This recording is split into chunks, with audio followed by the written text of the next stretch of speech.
Welcome to the Kunchy News and Updates, a hot segment where we get to see what's popping and trending on our Kenyan showbiz industry, where all the gossip is and what you might have missed while you were busy. And you know what? We got you. The Kunchy News and Updates, we got you. So please subscribe and turn on the notification icon for daily updates.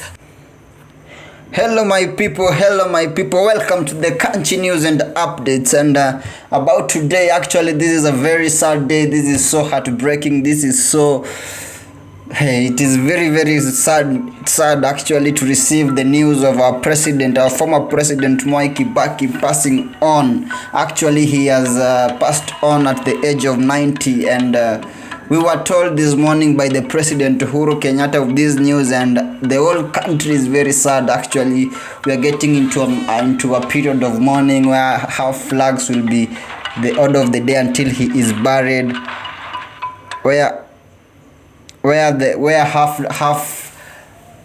the flags will be raised to a half for the morning period, and we'll be trying to remember the good things he did. Like, actually, he was the first president, the first opposition president, when you remember the 202, whereby his election in 2002 actually ended 40 years of one-party rule since independence. And however, since we got bad news in 2007 about the election, which actually had led to thousands of deaths in Kenya, but actually is one president who has left so many people mourning and actually very sad because of the good things that he had done for the country.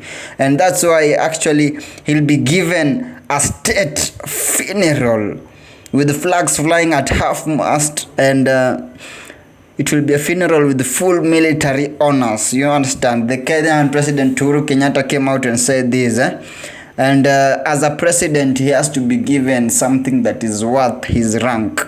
So many Kenyans are expressing a real sense of loss and regards to Mr. Kibaki and his family. And as we remember very well, he was a sharp economist who set the country on a path of economic growth. That was a very big advantage from him. He held a number of senior positions in treasury and the government in his political career, and actually those days he did very well. Politically, however, he was regarded as a non-confrontational fence-sitter and opportunist. He opposed the introduction of multi-party democracy but jumped ship after the constitution was amended. He then embraced it, formed his own political party, and 10 years later went on to win the election as head of an opposition coalition. These are some of the things that he achieved as a president, and both traits will be seen during his tenure as president. Kenya recorded one of its highest rates of GDP growth during his first term before the violence of 2007 actually took a steps back behind. So these are the good things that this president had done for us, and as well as his economic record. One of his biggest achievements was to introduce free primary education to Kenya. You can see, like, this is why Kenyans are really sad about this news. And under his watch, you know, Kenya also gained a new constitution, which you all remember, the national referendum in 2010. It was built and in some time it got to pass, you understand? Yeah, and he introduced a more decentralized political system and limited presidential powers. Not the time when Moi used to have powers that he could do anything. Actually, with his reign, he limited the powers of the president. And yeah, we know everybody who is good always have failures. But to him, the biggest failure was the fight against corruption. He had promised to fight it, but his government was rocked by major corruption scandals.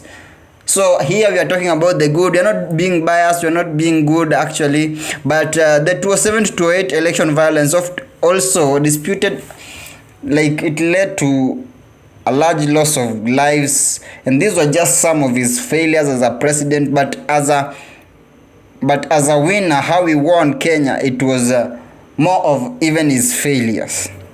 You understand? So the country is going to grieve.